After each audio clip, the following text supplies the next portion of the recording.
E a gente vai falar um pouquinho sobre a influenza, sinusite ou garrotilho, o que está por trás da secreção nasal. Antes de a gente começar a falar, eu só queria explicar por que a gente trouxe esse tema.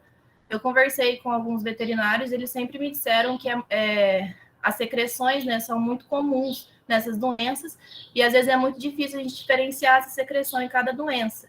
Então, o nosso objetivo aqui é realmente trazer um pouquinho de cada doença, né, para a gente fazer uma revisão dessas doenças, e depois abordar quais são os diferenciais para realmente a gente dar o diagnóstico correto de cada doença.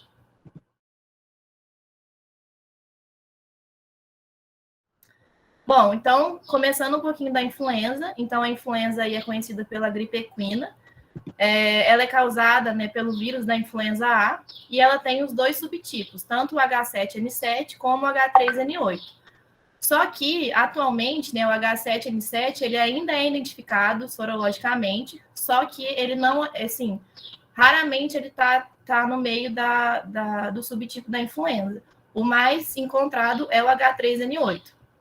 E o vírus da influenza, né, ele é um RNA vírus, então, envelopado, então ele permite, né, muitas mutações genéticas, que é um dos problemas da influenza, aí, principalmente nos humanos. A gente tem essa mutação em equídeos também, mas não tão pronunciada como em humanos.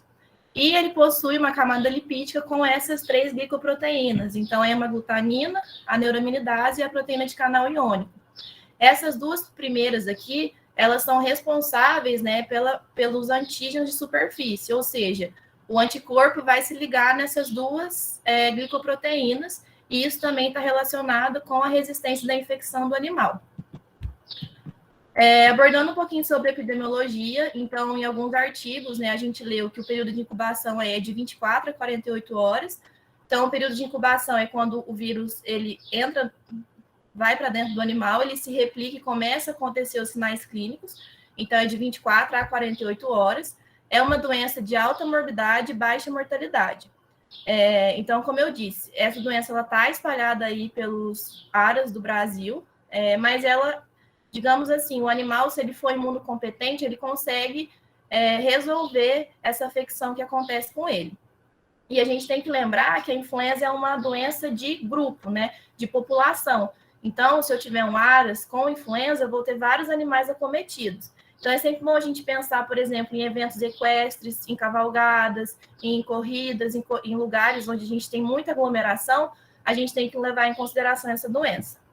E aí, como que é a transmissão da influenza? Pode ser tanto por contato direto, então animais infectados com animais saudáveis, ou através de fomes, quanto por gotículas, através dos espirros e também da tosse, que a gente tem na influenza, e o principal é através do aerosol. Então, com certeza, o aerosol aí é o responsável pela grande disseminação da doença.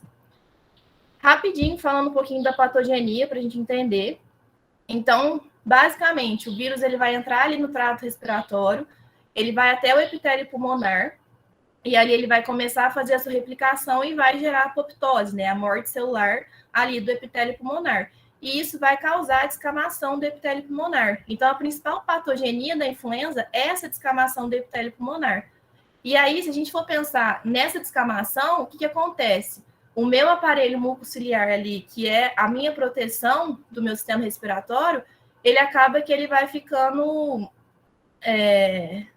sensível a afecções secundárias bacterianas. Então, isso também é um grande problema na influenza. Então, acontecendo essa descamação, eu vou começar a ter os sinais clínicos. Então, o sinal clínico muito frequente é a pirexia, então, que é o aumento súbito da temperatura nas primeiras horas, principalmente entre as 24 horas a 96 horas, a gente tem uma elevação muito alta da temperatura.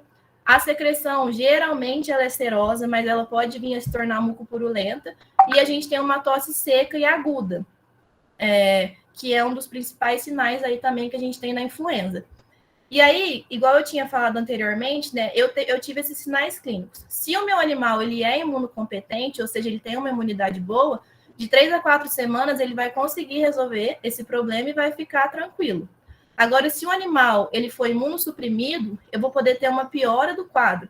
Então, aí eu vou ter as consequências da influenza. Então, eu posso ter uma miocardite, miosite, encefalite e outras doenças aí associadas por conta dessa imunossupressão do animal. Então, esse aqui que é o problema aí da influenza. Mas, geralmente, os animais, eles conseguem se liberar dessa afecção. Diagnóstico, né, importante. Histórico, anamnese, inspeção, então, toda a parte semiológica é muito importante, é uma doença de população, então a gente sempre tem que ter isso na cabeça, mas a gente pode também fazer a confirmação sorológica pelo ELISA, né, e também pela identificação do material genético pelo PCR. Tratamento, basicamente, isola o animal para diminuir a disseminação pelo aras ou pelo plantel que a gente está atendendo, e terapia sintomática. Então, depende de como o animal vai estar reagindo com essa doença. E importante, né, a vacinação. Então, hoje aí no mercado a gente tem a vacinação anual da influenza, até tem a Trieco, que a gente utiliza muito aí no campo, né, que é o tétano, a encefalite e a influenza. Então, a gente vacina aí esses animais anualmente. E lembrar que é uma doença de notificação obrigatória. Então, é sempre bom a gente lembrar que essa doença a gente tem que notificar quando ela for diagnosticada.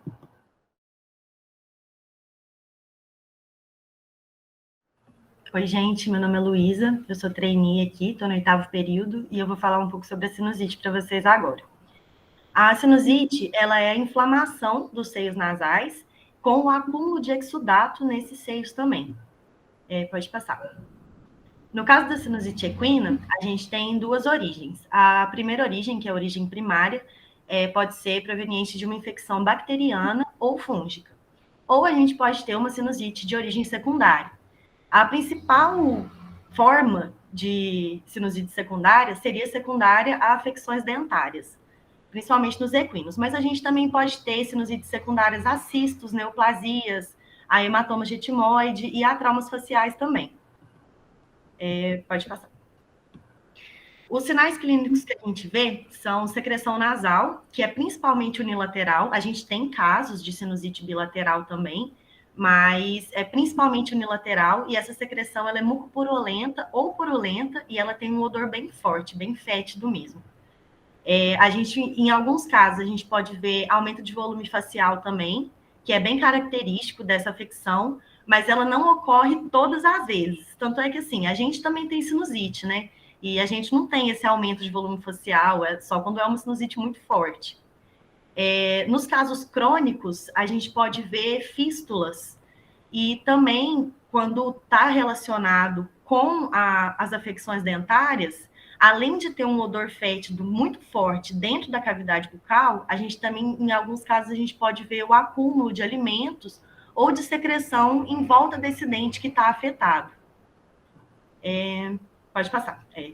Para a gente fazer o diagnóstico, é sempre importante a gente ver os sinais clínicos, principalmente porque, como é o foco dessa nossa apresentação, a sinusite ela é um diagnóstico diferencial de outras afecções respiratórias que são muito importantes.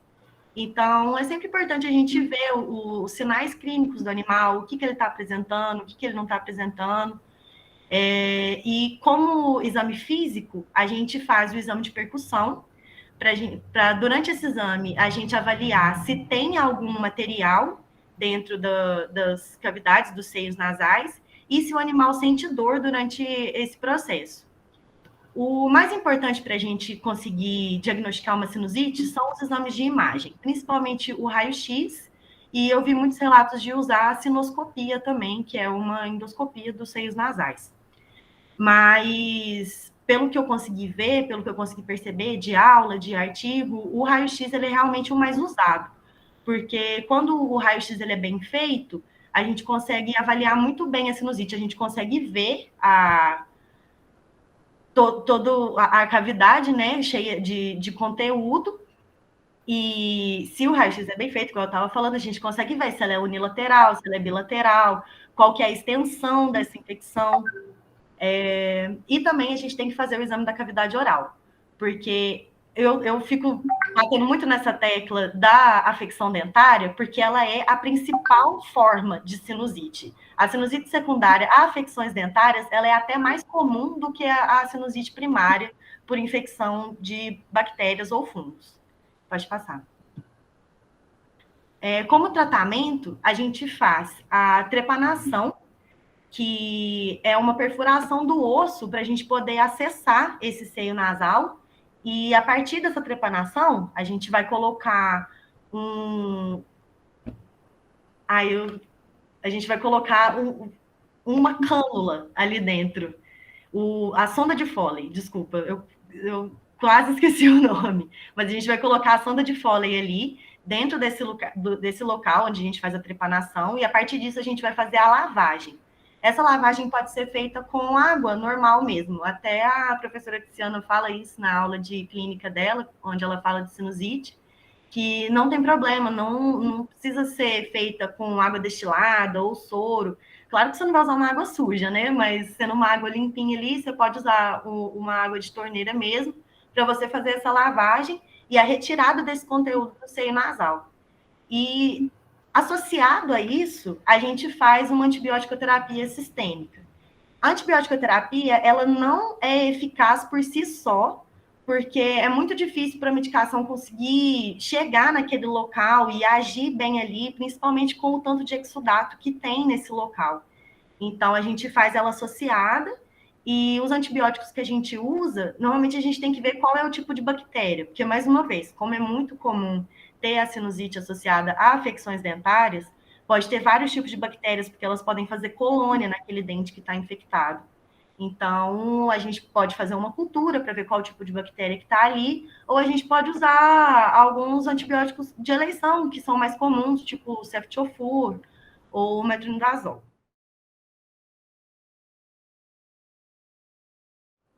Então, gente, boa noite. Me chamo Antônio Gabriel, estou no 4º período de veterinária e eu vou falar um pouco para vocês sobre a garrotíleo ou adenite equina. A adenite equina é uma doença uma doença bacteriana causada pelo Streptococcus equi, e que ela se caracteriza por uma penetração dessa bactéria nas glândulas nasais, faringe e o sistema linfático desse animal. Ela se caracteriza por produzir inicialmente um muco seroso, seromucoso, mas que pode chegar rapidamente a um muco purulento e até catarral. Por se tratar de uma infecção bacteriana, assim como a influenza, ela é uma doença que pode atingir o rebanho inteiro, visto que o compartilhamento de fônix de arreios, cabrestos, de freios, isso pode fazer com que todos os animais da propriedade que pastejam junto, que bebem, usam o mesmo bebedouro, comedouro, possam se infectar pela doença. E é uma doença muito comum no nosso país, que atinge muito a produção equina no país, principalmente porque ela se manifesta muito nas épocas frias, quando há uma baixa de imunidade e uma alta ocorrência dessa doença. Então, ela atinge essas regiões do país, como a Sudeste e a Sul, que no inverno tem uma queda de temperatura muito, muito brusca, né? E como que ela vai se manifestar? Não só ela vai causar, né, a secreção nasal pela inflamação ali na faringite muito forte, a laringite muito forte, ela vai apresentar também, após um estado febril muito alto, de 40 graus para cima, esse aumento ou formação de abscessos nos linfonodos regionais da cabeça, principalmente os retofaríngeos, parotídeo e mandibular. Então, ela se destaca quando você chega para analisar esse animal, fazer o diagnóstico, porque ao você fazer, ou se esse animal não tiver com esse abscesso formado, ao você fazer a palpação nessa região, ou você vai sentir uma formação inicial de edema, ou o animal vai se responder com dor. Então você vai perceber que pode se tratar muito de um garrotilho. Mas por que não pode fazer esse diagnóstico direto? Porque outras doenças, como a rinopneumonia equina, pode formar pequenos abscessos também no linfonodo. Então é muito importante que a gente faça um diagnóstico laboratorial, isolando o Streptococcus equi, a partir da secreção purulenta desse animal, e fazendo o PCR, né? Fazendo a correta coleta e conservação desse material, para se tratar de uma bactéria, e usando o PCR constatar a presença dessa bactéria no animal. Ela é uma doença que pode se alastrar não só por esses linfonodos cervicais. Como eu disse, ela atinge todo o sistema linfático do animal e órgãos que podem estar ligados a eles. Então, embora seja mais comum os linfonodos da região da cabeça, pode atingir linfonodo cervical, subilíaco, inguinal, e se tratando de um de um linfonodo inguinal, quando essa doença atinge esses órgãos, né, que estão fora da região da cabeça, recebe o nome de garrotilho bastardo. E mais especificamente nos casos de atingir o inguinal na região pélvica, quando você tem um garanhão de interesse comercial, né, principalmente você faz a venda de sêmen dele, ele é muito importante para a reprodução. Se atinge o linfonodo inguinal e atinge o testículo, você tem uma perda da produtividade desse animal.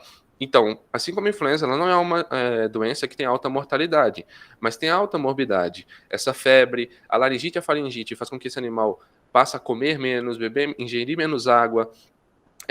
Outra, como se trata de uma doença que tem alta fácil disseminação, se não for feito correto isolamento desse animal, ou se for tarde demais, vai atingir a propriedade um aras facilmente. E com isso, o animal vai perder peso, então vai apresentar uma anorexia, né?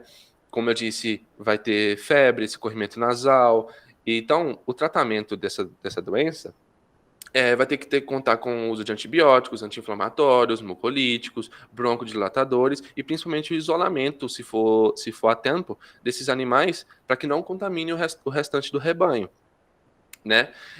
Por se tratar de uma doença bacteriana, você não pode fazer embora suma com o tratamento de antibióticos os principais sinais clínicos, os principais sintomas, você não pode deixar de levar o tratamento até o final, porque até 2 ou 3 semanas depois do desaparecimento dos sintomas, há casos de infecção dessa doença ainda no rebanho, né? Então é muito importante que a gente tenha que tomar o cuidado, fazer a profilaxia em eventos equestres, como a Melissa comentou, mesmo que tenha sumido esses sintomas, não levar esses animais à competição, não levar para cavalgada, porque você vai estar contaminando todos os animais ali, por se tratar de uma contaminação que passa via muco ou via ar, em contato com a bactéria.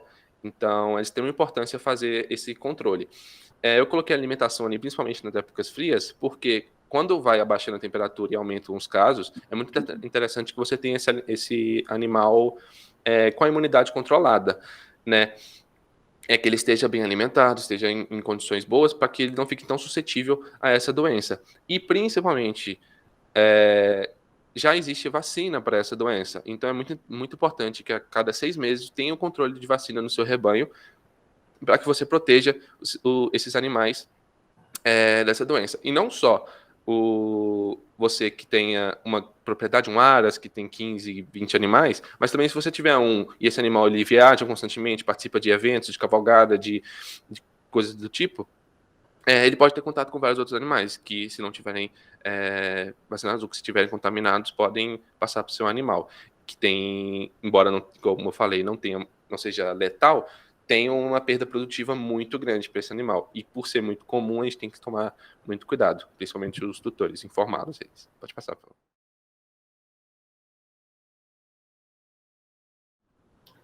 E aí, pessoal, a gente trouxe essa tabela de comparação também. A gente adaptou de um artigo que a gente retirou. Depois a gente até passa para vocês, porque ficou bem legal essa tabela. Mas, basicamente, a gente quer trazer mais o diferencial mesmo de cada doença. Então, na influenza, né? O diferencial, além da secreção nasal, igual vocês viram na foto, a tosse, a gente vai ter também a dor muscular e também a gente não tem o aumento acentuado dos linfonodos. Já no caso da sinusite, além da secreção nasal, que é o que tem em comum em todas elas também, igual vocês viram nas fotos, todas parecem umas com as outras, e além do aumento de volume facial que pode acontecer, no caso da sinusite, a gente não tem febre e tosse, igual tem na influenza e no garrotilho, e tem o exame de percussão dos seios, que é dolorido. E tem mais uma coisa que não está aí nessa tabela, e como vocês puderam perceber, que a Melissa e o Antônio falaram, a influenza e o garrotilho, eles são doenças que afetam o plantel inteiro, eles se alastram. No caso da sinusite, não. Como não é uma doença que é contagiosa, assim, ela normalmente pode ocorrer só em um cavalo que está lá no aras ou na propriedade. E no caso do garrotilha, igual eu ressaltei nos últimos slides, você tem esse aumento dos linfonodos, principalmente os submandibulares, retrofaríngeos e parotídeos, muito acentuado. E em casos mais graves, até a fistulação desses linfonodos. E num exame clínico, né, quando você for fazer a palpação, você pode sentir ou demasiada região e a resposta de dor do animal com isso. Uma coisa que eu deixei de citar, mas que pode acontecer devido à faringite, a laringite muito aguda, é você encontrar um animal com a cabeça estendida para aliviar essa dor de garganta. E é isso. Muito obrigada. Até a próxima. E se vocês tiverem